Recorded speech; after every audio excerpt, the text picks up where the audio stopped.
Good morning, everybody. My name is Heather Fleming, and I'm the Executive Director at Changelabs in Tuba City. And I'd like to welcome you all to our 2021 workshop series. Today, we're hosting one of my favorite entrepreneurs, Cherilyn Yazzie. But before I hand over the presentation to her, I am going to use this opportunity to let more people join the Zoom and also tell some of our new folks about Changelabs, who we are, and what we do. So the long and short of it is Changelabs is a Navajo nonprofit organization that provides creative workspace, tools, resources, and knowledge for Native American entrepreneurs. So some of the most common questions that people come to us with, actually the most common question is, how do I start a business? And that's part of the reason why we host this workshop series. There are several successful Navajo entrepreneurs out there when we like to bring them to the forefront to share their stories, which is also why we have Cherilyn with us today. But if this is your question, there's a few things I'd like to tell you about. First and foremost, every Monday we host free business coaching. Anybody can book a 90-minute, for now, completely online appointment with one of our Changelabs business coaches. And each of our coaches has a different area of expertise. Like, I think I'm much better at coaching people on marketing, social media, website design, whereas Trish is a seasoned entrepreneur who can talk for days about business model strategy. Jess knows everything about running a business on the Navajo Nation. So if you're struggling with land access or need or have questions about certification versus registration, she's your woman. Whereas if you have questions about finances and bookkeeping, then Marsha, that's her skill and talent. And we have some of that information on our website, kind of what you can expect from each of the coaches. And the other program that I would definitely have you all thinking about if you're at the beginning of your entrepreneurial journey is the Changelabs Business Incubator. So each year we select 10 high potential Native entrepreneurs to enroll in this program. It's a one-year program.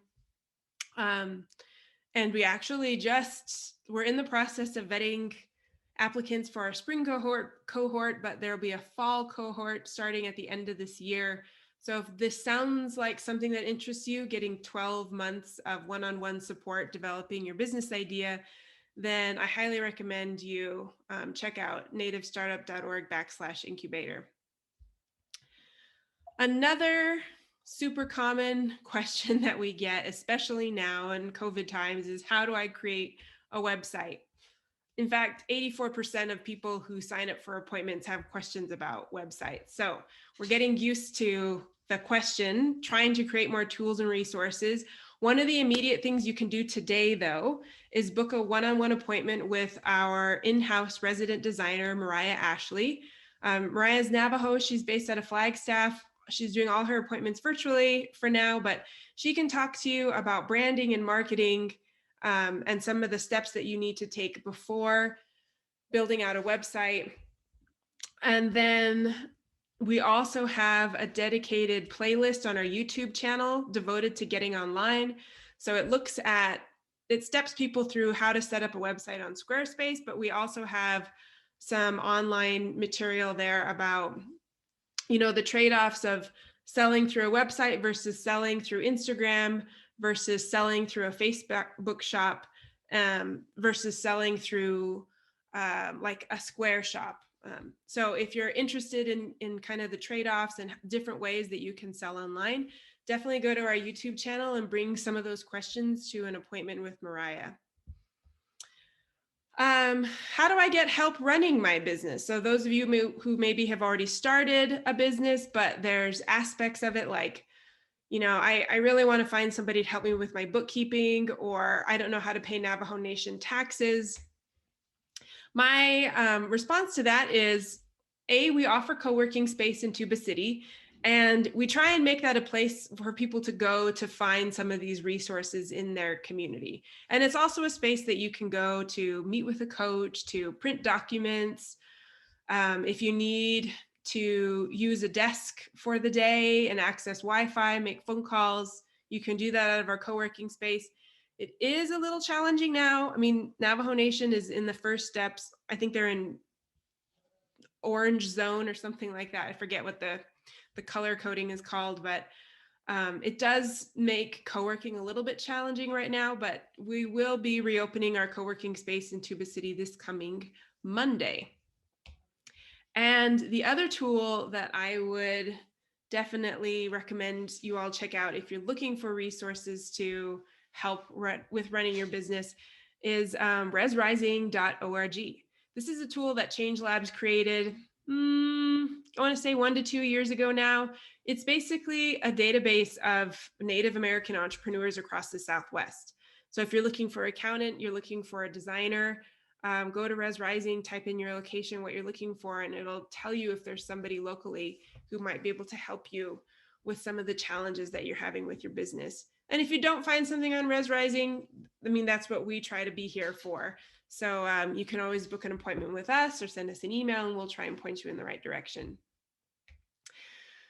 If you have more questions about Changelabs, about anything that I've talked about, usually my colleague Marsha Gray Eyes hosts these workshops, which is why her picture is here.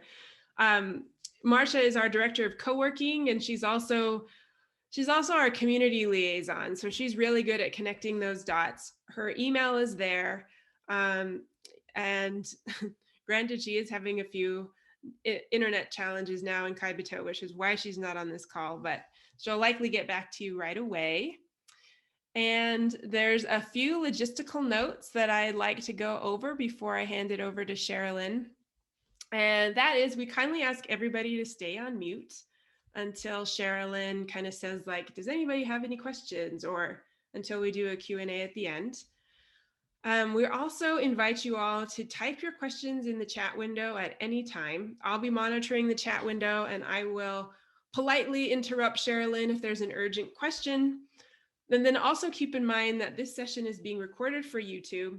Marsha is going to send out the YouTube link to everybody who's registered, just in case you join late, you have to leave early, or you just want to re-listen to or re-watch the content from today. And I'll post a link to our YouTube channel in the chat window as soon as I'm done talking. So with that, I am going to stop screen sharing. I'm going to do a very modest introduction to Cherilyn while she gets her screen set up to share with you guys. So I became aware of Cherilyn and Coffee Pot Farms a few years ago when Changelabs was hosting an event in Whitecone. And Cherilyn came, she made a sign for Coffee Pot Farms. I learned a little bit about her company, and I was completely blown away. And then more recently, I learned about a collaboration that Cherilyn was doing with another local entrepreneur. And I guess I was just so impressed with it, because I feel like a lot of the entrepreneurs that we work with are really hesitant to partner with perceived competitors or other organizations. Whereas I think one thing that Cherilyn does so well is that she's open to collaboration, she's open to partnership. She really does embrace a very innovative mindset. And I think that can be difficult to find sometimes on Navajo and surrounding communities, because it usually is kind of like a feast or famine on the reservation, unfortunately. And Cherilyn has found a way around that. So I'm really excited to have her with us today. I'm going to hand it over to you, Cherilyn. Thank you all for being here.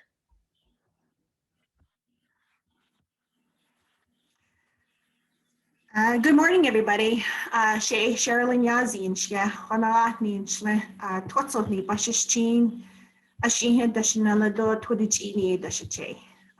Again, thank you for being here. I really do appreciate that you took the time out of your day to hear a little bit about, our farm, what we're doing, and, the challenges of working with others out on the Navajo Nation. And I'm originally from Dilkon, and my farm is in Dilkon. We have a 1 acre plot where we are growing our produce in a market style manner. So farmers market gardening manner, I'm sorry.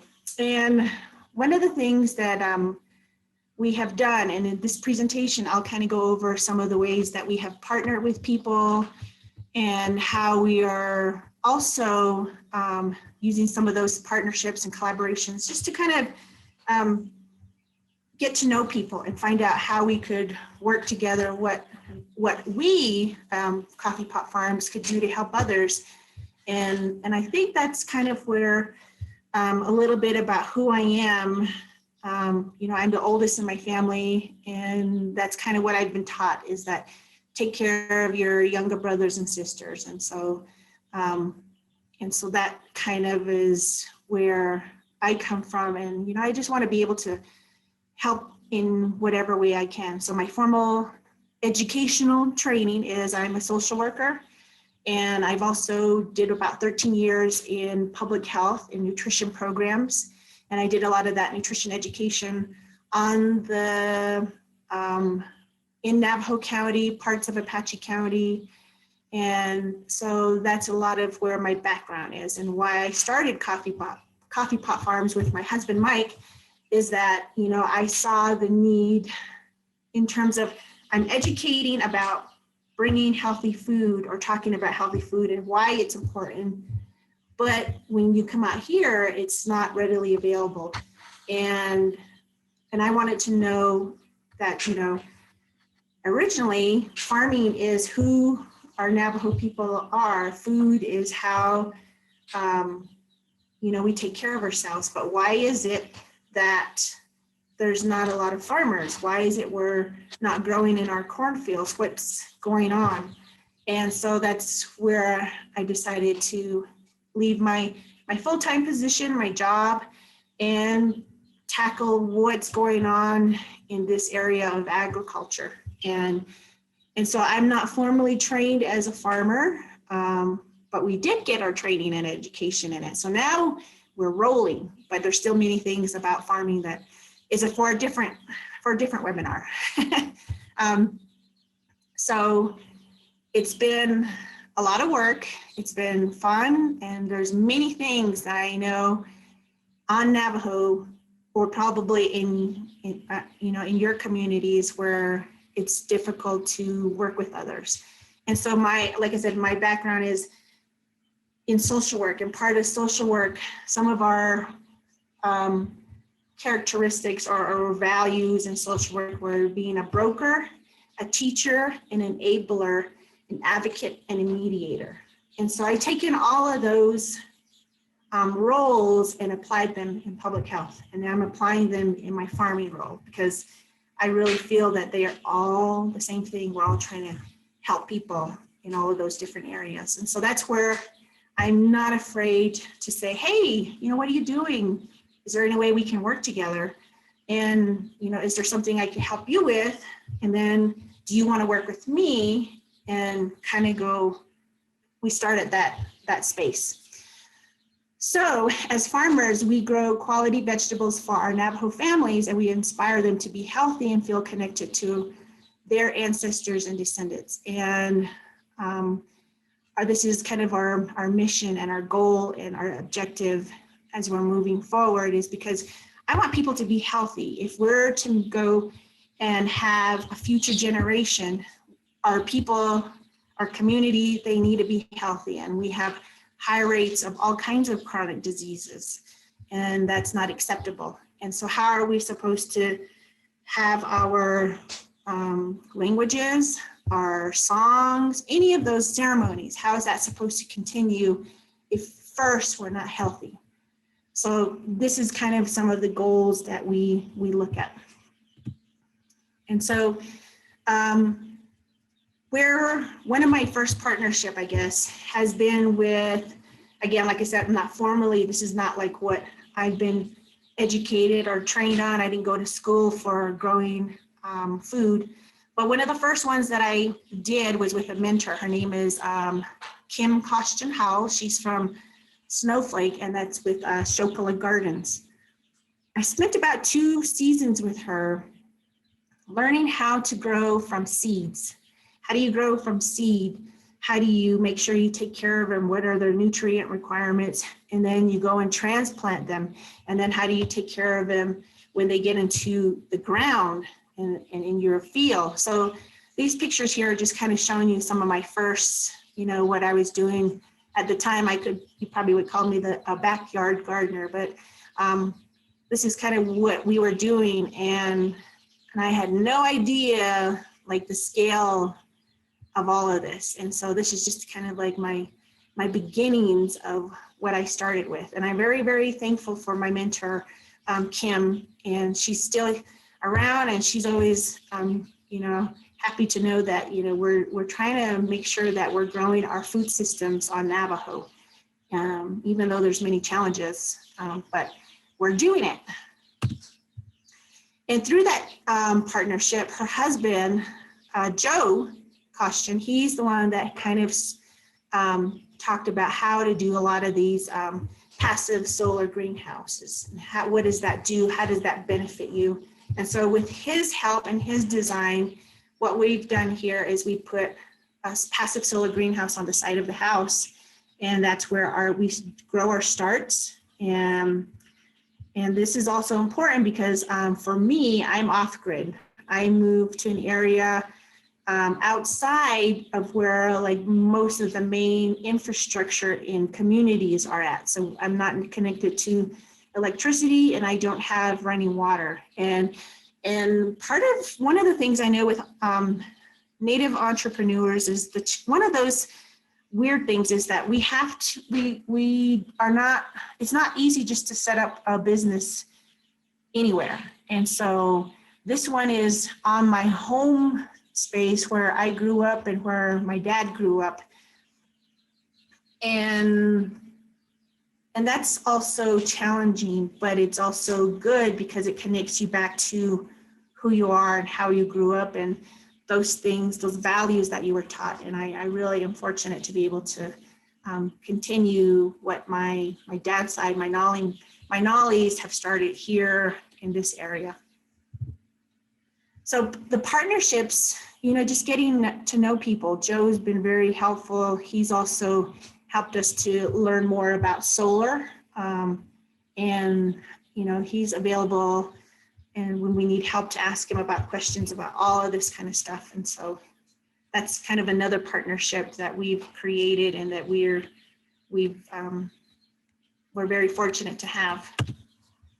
So in this picture, you can see the inside of the passive solar greenhouse, and that we are collecting the heat. So the barrels here are 55-gallon barrels. They're way up in the front of these glass windows. And so when the sun hits it, especially now, so today we got snow, and we're also harvesting a little bit for our stores. We're working with the Motor Palace Mercantile in Winslow, and then we're also working with Sweet Pea Creations in Hopi.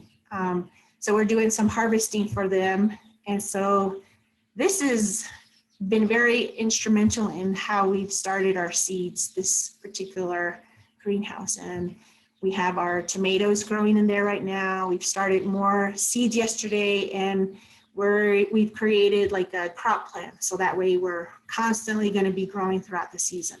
And we're doing this on, you know, less than an acre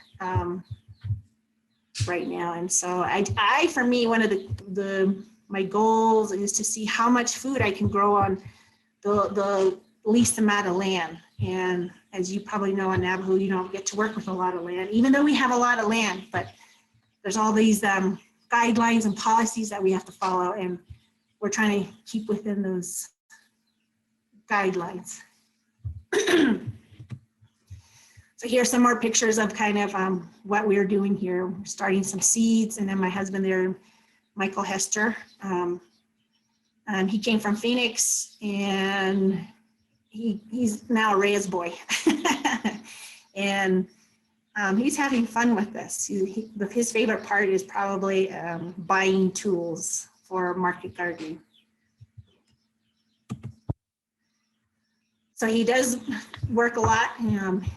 This is one of the pictures where, one of your foundations is making sure you have good fence. And the other one is always working on building your soils, building healthy soils. And so we're constantly doing that with each rotation of some of the plants that we're doing. We're wanting to make sure that we build our soils. So each of these components is like its own topic. Excuse me, its own topic where you're really getting into that. But so these are all different kinds of presentations that we could talk about. But we're here to talk about how to build all of our partnerships and why that's important. But I just kind of wanted to give you a backstory of what we're doing and how we're doing all of this. So some of the early on partnerships that we've created, we were fortunate to be able to be in an incubator program with Vitalists and living healthy Arizona, that's correct, I think. And through that partnership, we had an investor, which would be Arizona State University, and they have the Stardust Grant Program, and they awarded us some money. And they liked our story and what we were trying to do, what we're trying to build in our community. And it was all about, healthy food and how do we do that. And that was the beginning of some of our partnerships. And with that funding and what we were able to do and the story that we were starting to tell in that incubator, we were able to get this tunnel here. When you see us, and that's our first growing season. And in 2019. And with that funding, we were able to also realize that, okay, market gardening is just not putting stuff in the seeds, into the ground, putting stuff into the ground. It's going to be having a system in place. So you're creating your systems, your water systems. Like I said, we're off grid. So we had to figure out how we can get our water to our plants. Okay, now that we grew a lot of food, how are we going to make sure we store them? And what does that look like? And how do we do that? And so we purchased a used walk-in cooler. So this is where a lot of the journey of what we're doing started with this one grant. But it did start with Vitalists accepting us and saying, hey, we want to help you in what you're doing to build your healthy community. And we're still partnered with them. Right now we do have a grant with Vitalists. It's a Sparks grant, and we kind of want to look at policy. I know, like I talked about, water is very important to Native people, but we don't, on our end, I guess maybe all over the place, we don't have access to it the way we should. So why is that? And how do we even make it to where it's easier to get that access to water for, to the basic need of having food for ourselves and having clean water. So that's kind of another place that we've continued to grow our relationship with Vitalists. So that is happening right now, and we're calling it our water study for farmers. I know right now, because of the pandemic, a lot of the focus is on, hand washing and more personal hygiene. But, we're taking it from the angle of from the farming needs and how do you actually have access to it for all of your food? Because that's one of the biggest barriers, land and water. So this is kind of a picture of one of our first farmers market. I usually look at this and kind of we are doing a lot better than this, because I've learned through marketing, there's many things that you do to build up your farmers markets. But this is our small, humble beginnings. And so I like these pictures because it shows even that first year, we're like, okay, let's get out there and do this. We also were fortunate to be able to, we're able to accept SNAP benefits. And this goes back to my public health. I know in our areas, we have a lot of low income families. And what I want to be able to do is have our foods be available to our families that are low income. And that was another reason we partnered with USDA and said, okay, we want to be SNAP vendors. We want to be able to sell our produce and be able to accept SNAP. And with this one, Arizona Pinnacle Prevention, they also are our Double Up Food Bucks partner. And so when a person who has SNAP, a SNAP participant comes to our booth, they swipe their card, let's say for $10. Okay, they get additional $10 in their double up food bucks. So they can take home $20 and they've only spent $10 of their SNAP benefits. And so this was our first farmers market in 2019. Last year, because of the pandemic, nobody on the Navajo Nation was doing any markets or any flea markets. So we didn't set up our farm stands, and we pivoted as well. You know, the big word pivoted. And what we're doing is last year we did like deliveries of weekly food boxes. And so this is kind of like the beginning stages of what we're doing now.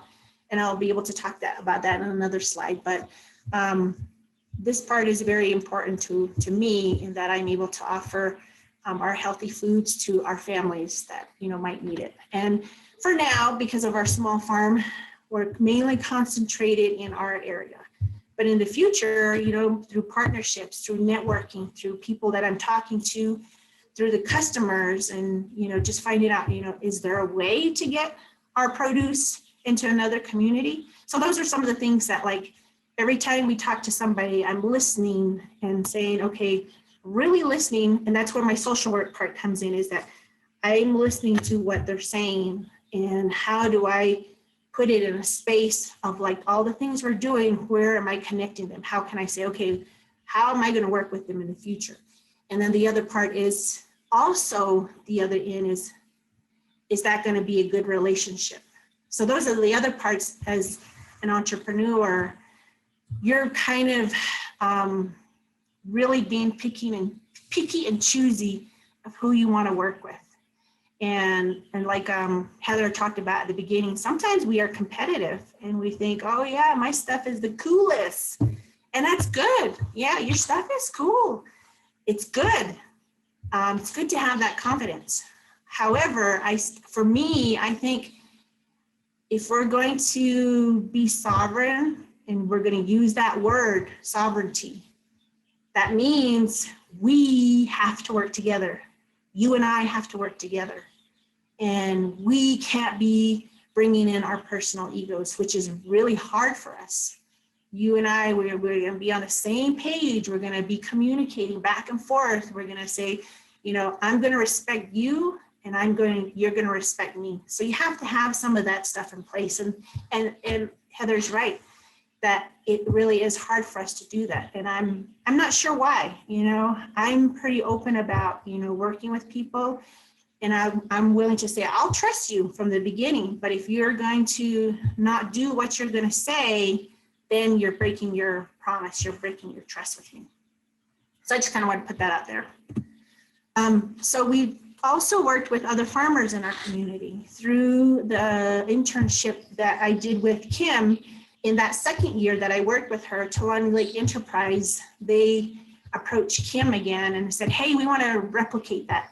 And we want to bring in more market gardeners, and we want to have you train them. So in that second year, they were able to get some grant funds, and then they put together and were able to train, I think, about 8 of us.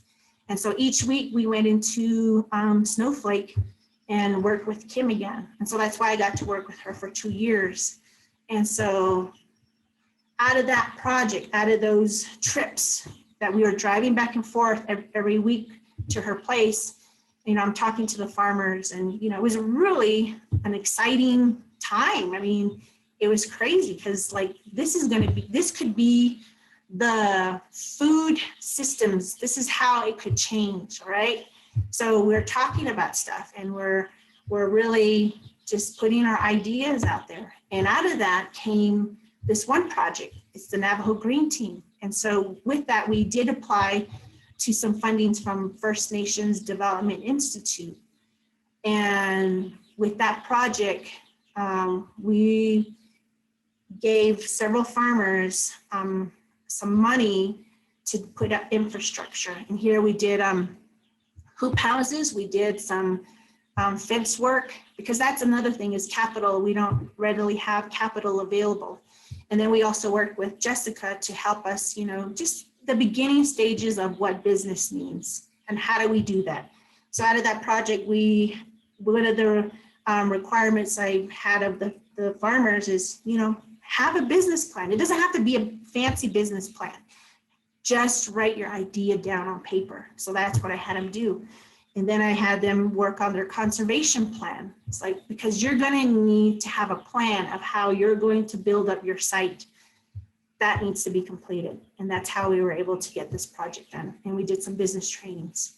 And so this is the beginning phases. Right now, with COVID, everything just kind of is standstill for the screen team.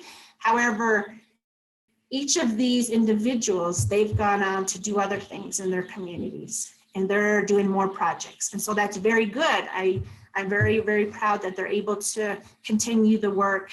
And that's, like I said, the beginning stages of this food system movement.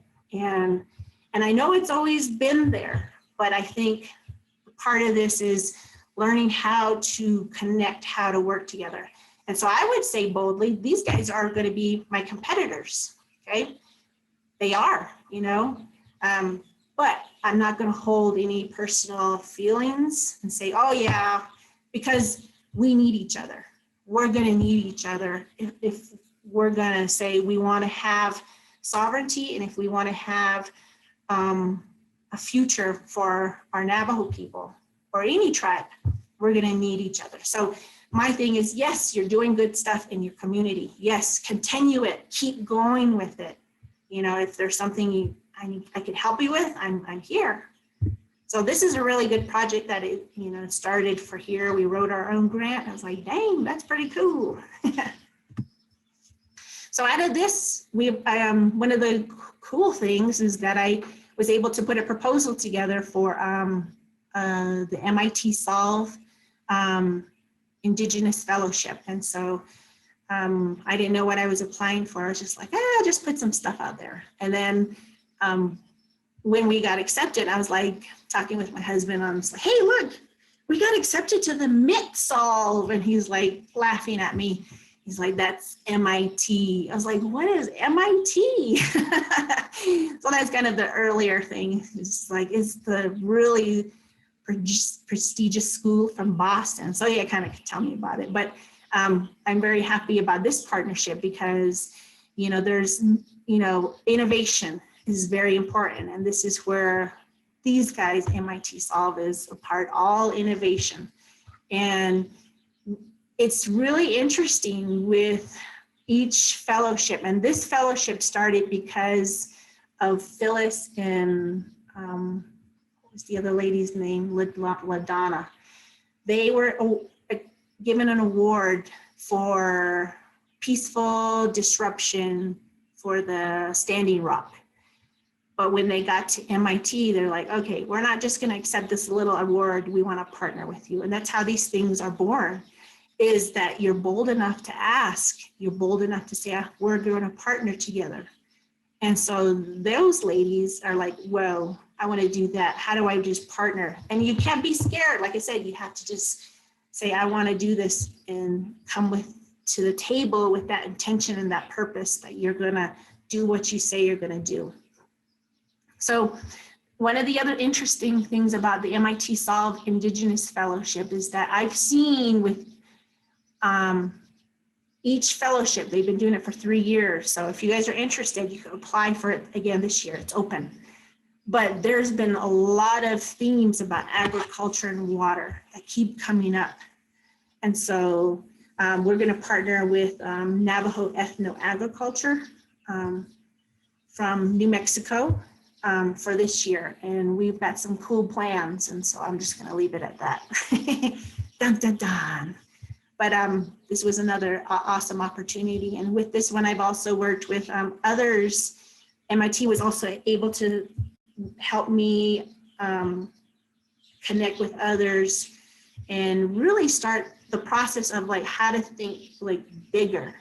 Like I'm talking big, and that's where like, okay, my head was like, I'm not saying I have a big head, but it helps you to get more ideas moving. And so you have these thoughts. And so all the time, I'm just thinking about all these connections and places that I want to be able to to the potential of where our little coffee pot farms can go. So this is another one where we've created partnerships and friends. And then early on, one of the first partners that really believed in us is Pinnacle Prevention. And that's our good friend, Adrian Udarby and Ryan Udarby. And Pinnacle Prevention is a nonprofit program in Chandler, and they're all about food systems. Adrian's a registered dietitian, and she stepped out of the box of working in the government sector and started her own nonprofit. And again, like I said, she's all about food systems. She's all about policy work. She's all about how do you change and make those policy system environment changes, and what does that look like? And so with her, we were able to write a grant, and we got BCS Betty on our farm, and she's our go-to girl for, amending soils, making new beds. And so we have another idea of working with Pinnacle, and, in a way to say thank you to her. So again, dun, dun, dun. Stay tuned for more information on this one. But yeah, we're very happy and proud of our work with Pinnacle Prevention. So with that, BCS Betty helped us make some money, and we were able to last year, take some food to a farmer's market in Winslow, and Winslow is is now open. I think they're planning to open in April. And so we want to be able to continue to work with that relationship in Winslow. And so that's another opportunity. What's happening in Winslow? What can we do to help? What is there a way for us to connect and be partners? And that's out of this one is where our first partnership with the Motor Palace Winslow the Mercantile in Winslow has started. And what we're doing now is, we're harvesting what we have now, and then they are putting it into their store and doing deliveries to their customers. And so this is another relationship that you want to be able to figure out who you can work with. And I'm happy for this one as well. There's going to be some exciting stuff happening with the Mercantile. So I'm excited. So if you guys have questions about any of our partners, put them in the chat, and then we'll have a discussion. I don't know if I'm going fast or slow. So with BCS Betty, what we've also done here is, this is how our small space looks. This is what we're working with. This is, again, like I said, a whole nother topic on market farming, market gardening, what it looks like, your whole crop creation, what all of that's happening. This was all last year, and this year is going to be bigger. So another thing that we've done is being off grid, we needed to take we needed to have more power for our walk-in cooler. And so we found another opportunity for funding from the Fruit Guys community grant to really, get our solar in place. And so this little solar system that Mike put up is able to power the walk-in cooler. We have a sprinkler, we have water that, we have a water pump on it. We have lights. We're able to clean our veggies. And so that's really cool. And there'll be more to come on this one as well. All right, so we'll go ahead and stop a little bit, pause if there's any questions in the chat. I don't know if there's any, guys. There isn't any questions yet, Cherilyn, but in anticipation of maybe one or two coming in, can I ask you a really quick question? Yeah, sure. Well, it's really clear to me that you're extremely proactive and opportunistic, and you've had so many opportunities that you've been able to harness as a result. I'm wondering though, is there a time where you found a potential partnership or collaboration or program where you felt like, no, this isn't the right fit, or how do you know when to say no when when typically lots of startups do have to be, really opportunistic in order to survive. At what point do you, or have you figured out a way to sort of evaluate strategically what makes the most sense for coffee pot farms and where you want to go? Yeah, that's a really good question. And that's where, when we first started our business plans, so all your ideas that you have, whatever it is, you need to be writing them down. You need to have a way of like, okay, turn them into like an action plan, because you need to test those ideas. You need to figure out, okay, is this going to work? What do I need? And that's going to help you figure out, okay, well, who's going to be the next place that I can work with? What is that going to look like? Which direction am I going in? And so you got to make sure you have your purpose, whatever that's going to be for your business. So for us, early on, we want to grow lots of food. Okay, that's the main thing. So in terms of education, in terms of, okay, we have to have food safety. It's going to have to turn into a business, because that's, how are we going to bring in money, marketing, all of this stuff. And so when you have that plan, when you have that purpose, that goal, that objective, that should drive what you're going to say yes and no to. And the other thing that I do is when people call, or they email and they say, hey, we want to do this and this. And if it comes from like one of our partners, then I'm like, okay, it's kind of been vetted, somebody has kind of checked them out. And if not, I'll give them a call and say, hey, what's your idea here? What are you planning to do with this information, or how do you want to go about this? So that is also done. And then sometimes before COVID, you have a meeting, you find out what's going on. And if it's going to be with a partnership, like I said, with Navajo ethno-agriculture, we'll sit down and we'll talk about it, and we want to have a good discussion. And so the other thing is making sure that, whatever they say they're going to do, that they're going to do it. They live up to that part as well. And then at the same time, I'm also living up to what I'm saying I'm going to do.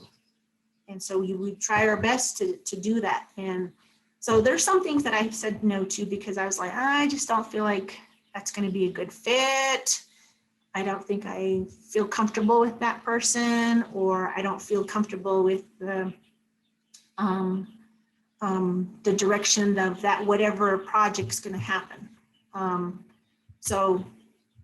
But I know as you new entrepreneurs, you kind of say yes, but which is okay. You can, because there will come a time when you're going to get too big and you're going to have to start saying no to certain things, because your time is going to get thinner, and you're going to be like pushed in all sorts of ways. So for now, I know for us, Coffee Pot Farms, we're doing a lot of promotion, and we want to make sure we get our name out there, and we want to, and the marketing, Heather's like, got to market.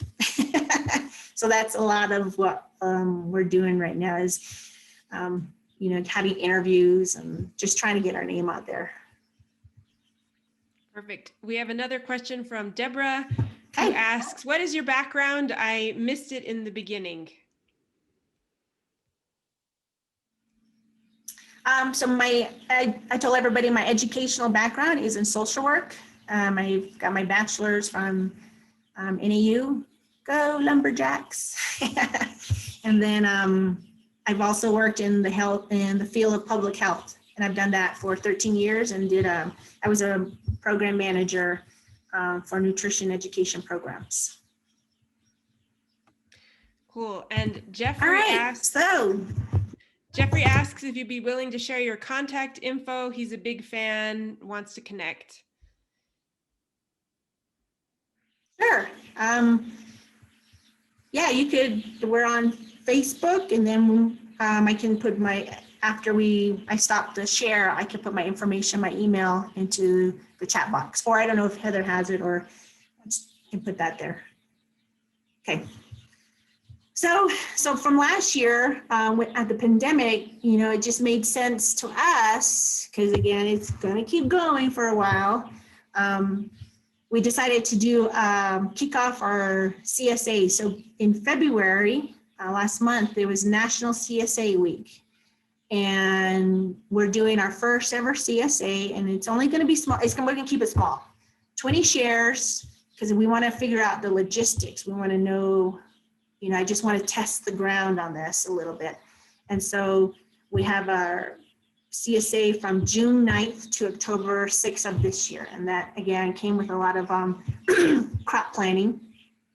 And then, like Heather's all about marketing, I had to figure out how to use several apps, Canva, where to find pictures and how to make it look pretty. So you put it all together, and then you have to know the words of how you, bring certain customers in, because who's really about local, who's about, the fresh veggies, all of that kind of stuff. I had to kind of learn all through the pandemic, taking all kinds of webinars here and there.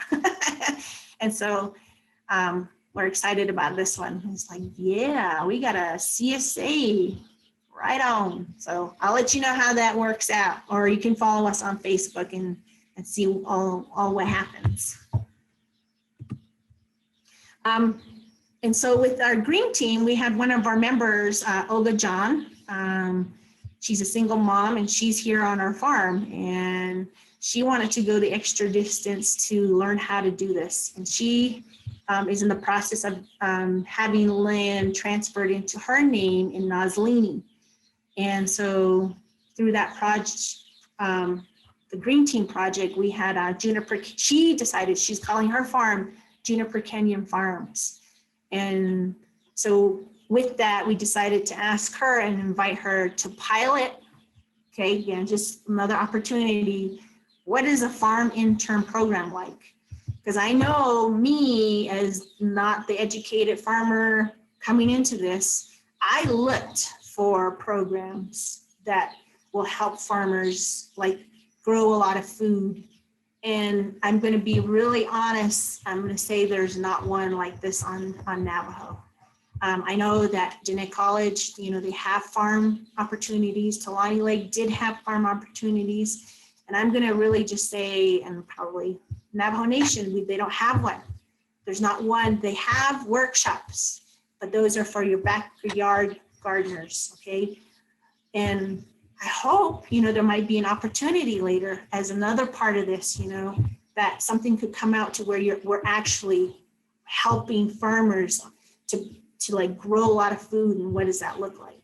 I know with one of the partners that we've done was with early on, Aho CSA, not community supported agriculture. They're another program, nonprofit program. What they're doing is they actually, through the same Vitalists group, they have a grant where they wanted to work on advocating for the funding from the Department of Economic Security to do a workforce program for farmers. And so they're in that process where they're advocating to the state.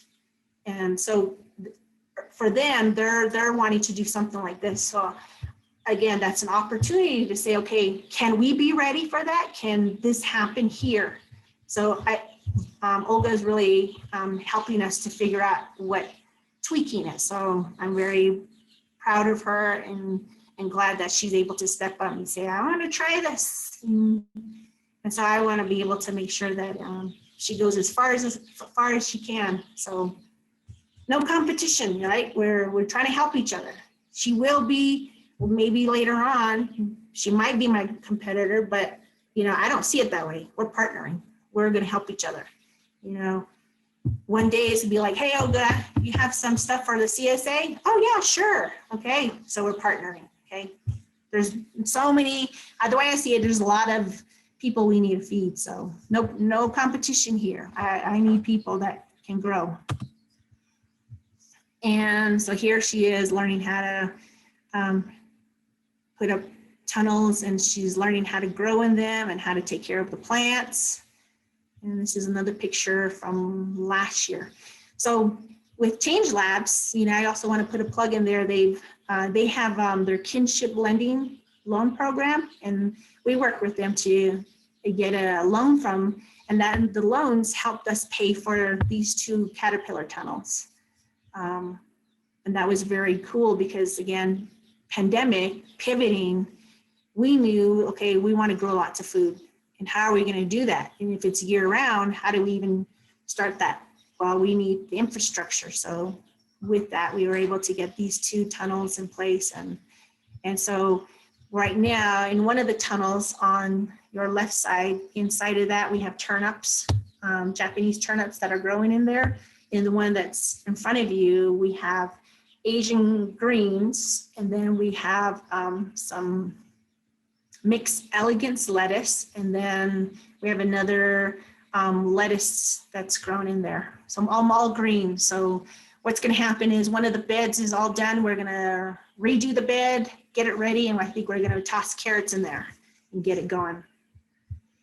But so this summer we're going to have lots of produce. Is going to have tomatoes, cucumbers. So if you're near us, come to the farmers market in Winslow. It's going to be cool. Best food you ever had. You'll be like, oh my God, this is what this is supposed to taste like. And let's see.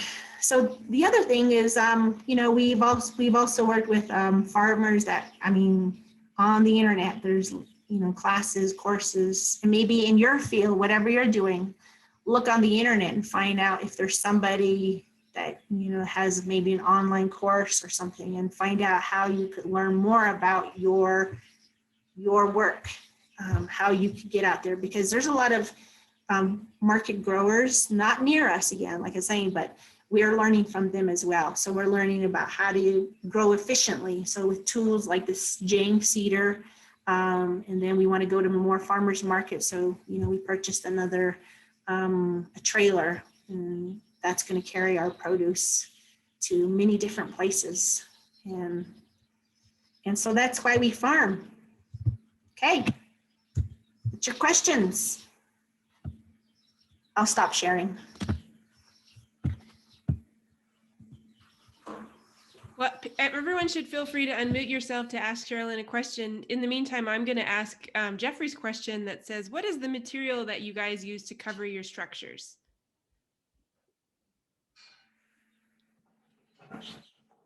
Do you mean like in the beds? So there's 2 different things we can use for season extension.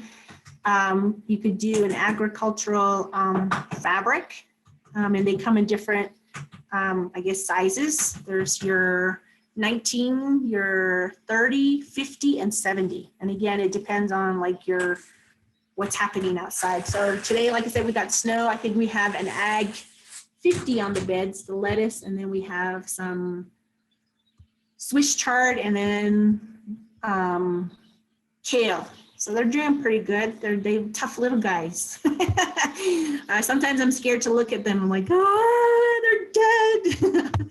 But they're like, hey, I'm still here. Ain't going nowhere. Yeah,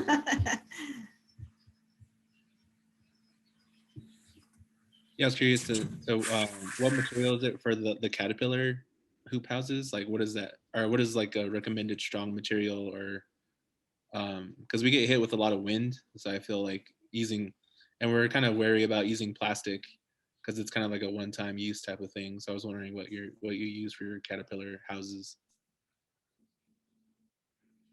Okay, yeah, that's a good question. All right, thanks for clarifying that. So with that one, it was actually a kit. That came as a kit. And it was just whatever, well, hold on, my husband's here. He has the answer for that. Yeah, can you tell a little bit more about the caterpillar tunnel?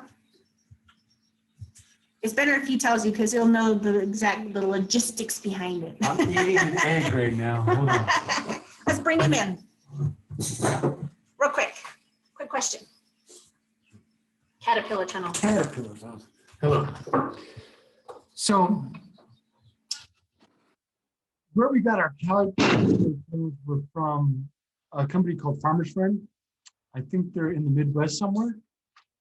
And what they're made out of is just basically 1 3/8 top rail. So it's basically the same material they use for like a chain link fence. They're all pre-bent.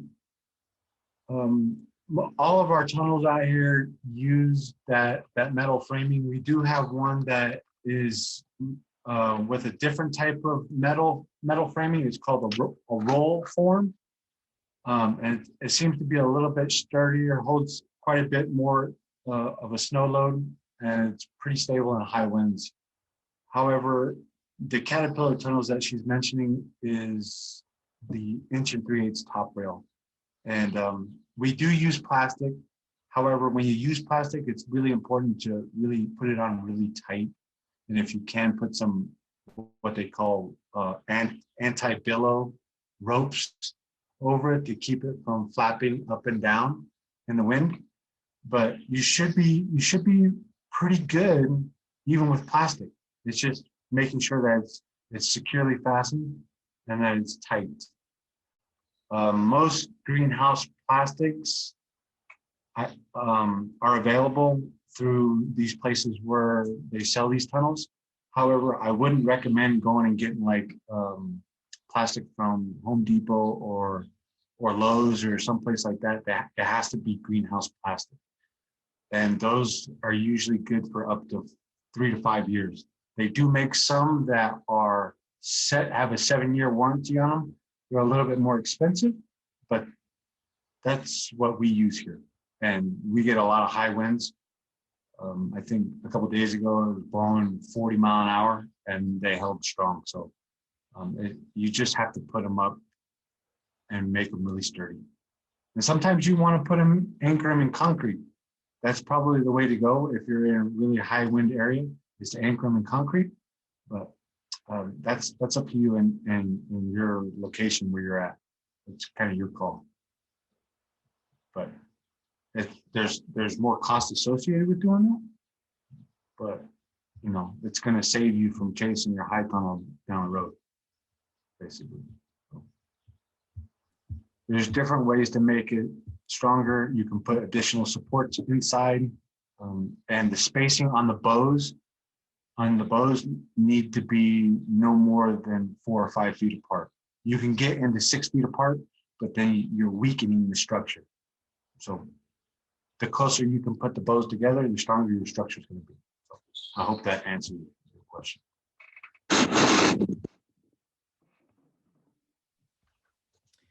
Perfect. We have another question from Danae, and she says, Cherilyn, what were some of the resources you found that were helpful for setting up the financial side of things?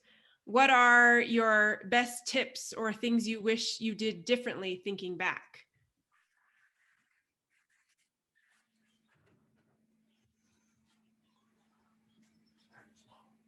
I would say the tips would be start small. For us, for the farm, like I said, we researched because we knew what our goals. The main thing is always grow more food. So getting on the internet and just saying, well, okay, what are other farmers doing? How are they doing this? And some of them, you know, they had courses or they had books. And so one of the first ones that we went to was Clay Bottom Farms in Indiana. And he had a small plot of land. So you're doing research and you're kind of just getting out there and finding out, okay, what are people doing? And reading his book, one of those books helped me to get to the next level. And I asked more questions. Okay, well, this is how I want to implement my farm. This is what I want to do. So I would say on the financial side, though, that will help you figure out where your target is going to be in terms of money. And again, coming from, you know, part of my previous work was grant funding. So I know there's grant monies out there. Look for them. Research, get online, ask people. I know Heather and on their site, they had, I think for COVID, a lot of resources. Just look through them. You probably end up going down rabbit holes, but that's okay. You know, you'll come back and just follow up. Email, get on newsletter lists, you know, listservs or whatever, and, you know, just check on them. But, you know, I think one of the main things, though, the beginning part is know what you want to do, research it, then it helps you to come up with a budget of what your infrastructure or what you're planning to, that's going to help you really come up with your plan. And you'll know when something comes, when it's a good opportunity, you'll be able to get on it quickly. You'll be able to, okay, this is what I want to do. I want to write for this pot of money, you know, however small it is, you know. I hope that helps. All right, we have another question from Denise. She says, have you participated in creating or changing legislation as to how healthier food is distributed and also promoted on the Navajo Nation? That's a good question. I tried. I'm gonna be honest with you. I'll be honest. I tried with our chapter house, because when you come back from the res, they say, go to your chapter house, go help over there. And I did. I went over there and I got on the Club C committee. But what I quickly learned is that a lot of those people have their own agendas. And me being new, and yeah, you know, if my agenda is different and doesn't mesh with them, it's going to come off as, you know, and you kind of get told you're working against us. I mean, that's just it feels like. So that wasn't my cup of tea. And I was like, okay, it's not going to work. So I kind of went off and just said, all right, I'm going to go find somebody who I can work with.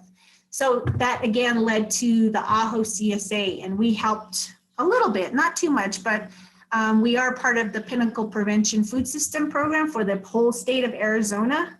And how I'm hoping to do these changes with legislation or help with policy is at the bigger level, you know, up here at the top. So we also are partnering, you know, I'm working in a small way with Native Organizers Alliance. And with that, you know, we had a lot of plans in place before the pandemic, but when that hit, it had to change, and they pivoted and they're like, okay, we're just going to work on voting.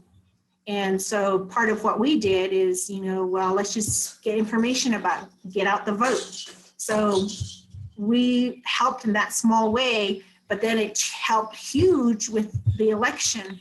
You know, Arizona's blue. There's all these states, you know, they turn blue. And then part of the other thing is just helping with getting information about helping to get Deb Haaland to be nominated. And so there was a whole bunch of work behind that on social media, just to say, okay, get, you know, put this out there, help to talk to your senators, send letters. Those are in small ways. And, you know, that whatever small way, I feel like we're helping in that, because the message that I'm saying is going to be the same. I tell in a way, okay, this is how farmers need help, water, land, money. If there's another place, I'm saying that at the state level, okay, farmers, Navajo farmers, Native farmers, you know, there's a whole bunch of Native farmers in the state of Arizona. Over 50% of them are on Native land. And when you look at the annual funding for a Native farmer or a rancher, sheep herder, you know, the average, like $2,500 a year. What? That's it? No. Okay, that's not going to work. Okay, why is that? You know, what's going on here? So I don't feel like the tribe is addressing that. I'm just honest. I'm going to say it. They're not. So that's where I was like, okay, well, state level. I'm going to find partners over there. What can we do there? Okay, Department of Economic Security, a workforce development program. Okay, with NOA, what can we do there? Okay, if it's with getting elections, okay, Department of Interior, whatever, I'm going to help over there. So that's kind of, I hope that answers your question. But I know with the Denise Livingston, I think I'm saying her name right, or I hope I'm saying it right. I know they're doing a lot with the junk food tax, and that also got approved last year. So I'm hoping that they come up with a good plan of how to do a lot of this. My way of doing that is what I would do is take that money and I would totally just give those directly to the farmers and say, hey, in order to get junk food off of the res, we need to invest to farmers. We want you to have the money here, put a farm in place here, training, money, your water structure, you know, and I'm not saying these other programs are bad. I'm just saying if it's, you don't want junk food, well, healthy food, give it to your farmers. That's how I would do it, but nobody's gonna listen to me. That's incredible. You're getting some positive hallelujahs in the chat. We do have another question from Denise. She says, do you have any recommendations for startup businesses concerning creating a safety net for your business and how to pay yourselves right off the bat? Ooh, that's a good question. Mike and I, we don't pay ourselves yet. We're not there, but we will be. I'm gonna jump in on this. Mike's gonna jump in on this. He has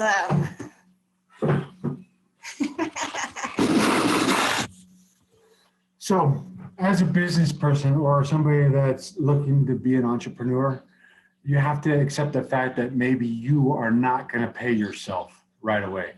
It's a lot of hard work, and the beginning years of starting a business is all about setting it up and making sure that you got all your processes in place and things of that nature, and paying yourself is last, right? You want to make sure that your business is making money so that it can continue to be in existence in the future. But you pay yourself back in other ways, right? And what I mean is when you're an entrepreneur or a business owner, you afford yourself a lot of freedom to do the things that you want to do, okay? And and that's the ultimate payment, to be able to do what you want to do when you want to do it, and do good work, and the money will follow. It really will. If you're serving your customers and you're doing good work, eventually the money's going to wind up in your account. You're going to be doing pretty good. It may take a couple of years, and you can, as a business owner, take a draw out of your business. You can pay yourself. You know, you can buy things out of an account, or you can transfer money from your business account into your personal account, and that's considered a draw. You can do that. There are certain things that need to be in place for you to do that. There's certain tax things. I'm not really well versed in taxes, but an accountant or a business coach would be able to kind of tell you how to do that correctly. But don't get hung up. Don't get hung up in the money right away. It is important, but focus on growing your business and doing it right, and then you will eventually reap the rewards of having a business, and freedom is the ultimate payment of what you want to do. That's my opinion of it.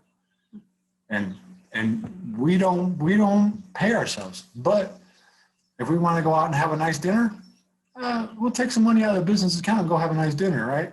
That's paying ourselves. So there's certain ways to do it. Marsha might be like, no, that's not how you do it. I think she's not on the first call. couple of years. Oh, it's a very inspirational I know, answer. hush. Don't tell her. I think we have a question from Anna Rita Begay. She's raising her hand, so feel free to unmute yourself, Anna Rita, and ask your question. Good morning or good afternoon. My question is, I kind of was looking into the coffee pot farms. I see that you've got a market going somewhere out here on the res, like a farmer's market situation. Are you planning on bringing that back this year? And then have you looked into like any of the double up food bucks SNAP programs, or any of the state level programs that'll help you sell your produce out here? Or Yeah, so we did cover that. We are able to accept SNAP benefits, and we are working with Pinnacle Prevention, and we're doing the double up food bucks, and we're able to do that right now with our CSA food box. you know, we just have to accept the payments in a different way if we're working with SNAP individuals. But yes, we are doing that at the state level. The farmers markets that we're going to be attending will be the Winslow Farmers Markets. On Navajo, I don't think we have one. It would be nice. Before the pandemic, when we were with the green team, we were planning to establish one, but with everything, it just kind of, we had to change what we were gonna do. So that, I don't know if we're gonna relook at that. It's just gonna depend on like the projects and what we're doing now, and then what might happen in the future. I know we had some talks with Changelabs about something different, but you know, that's dun dun dun. We'll wait for that one a little bit longer, just because we have to work on some other things. Did that answer your question? Yeah. One more question. You were talking about policy at the local level, at your CLEP level. I'm actually looking at changing up my CLEP plans for my chapter too as well, actually starting today. And what do you recommend that every CLEP on the Navajo Nation does to encourage growing, other than providing education and also like I guess to inform their land permit holders? What would your recommendations be? Oh, that's hard because I tried to do, I think, I don't know if you got on earlier, but I tried to work with my chapter house. I mean, maybe now that I'm wiser, I might go back and try to work with them, but I don't know. It's really hard to work with the tribe, and I want to, but I just don't know. Maybe you have to know somebody in order to be able to make, I think maybe you have to figure out what their agendas are in order to see how it would mesh with what you're wanting, because you're going to really have to go with their agendas, whatever they have already set in place, because there's only a limited amount of money that they have that they're going to be able to work with to make the community better in how they want it to be better. So you probably have to figure out how that's going to mesh well. Because I know when I came in, I wanted to do stuff and it just didn't mesh. And so that, I think that was one of the reasons why it didn't work out, because I was just coming at it at a different angle. That's really good. I don't have I just don't have a really full answer for you on that one, because that's hard. I tried to do it and I feel like I wasn't successful the way I want it to be. So I can't really fully answer that. I'm sorry. That's fine. Thank you though. Cherilyn, we have one more question here. It's about, Danae is asking, what is the legal status of coffee pot farms, or the business, or 501c3, LLC, corporation, etc.? Okay, yeah, we're an LLC. And if there's any more questions, go ahead and type them in the chat window. We're just about wrapping things up here. So before we lose everybody, I did want to promote our next workshop, which will be on Wednesday, April 7th, 10 a.m. Phoenix, 11 a.m. Navajo, with Boo Van Nygren. And the topic is going to be about developing a career in public service and some of the skills that you want to garner, and how do we shape and create tomorrow's Native leaders. So it's kind of timely with this discussion about the chapter too. It would be great to have some people in leadership positions who really understand some of the challenges of entrepreneurship and farmers. I think that kind of empathy would really help with some of the challenges that Cherilyn has talked about, and also some of the challenges that even we at Changelabs have run into. So if there's any other questions for Cherilyn, I think the silence is good. We're getting more accolades for you, Cherilyn, in the chat window. Some thank yous and confirming that your tips have been very, very helpful. Well, if you all have any other questions about Changelabs, here's Marsha's email one last time, and also a link to our website that will have links to Cherilyn's workshop, all the other resources that have been mentioned in today's workshop, and also links to some of the programs that we have for Native entrepreneurs. Thank you everybody for joining us, and a sincere thank you to Cherilyn for sharing all of this wonderful wisdom with our audience today. Thank you.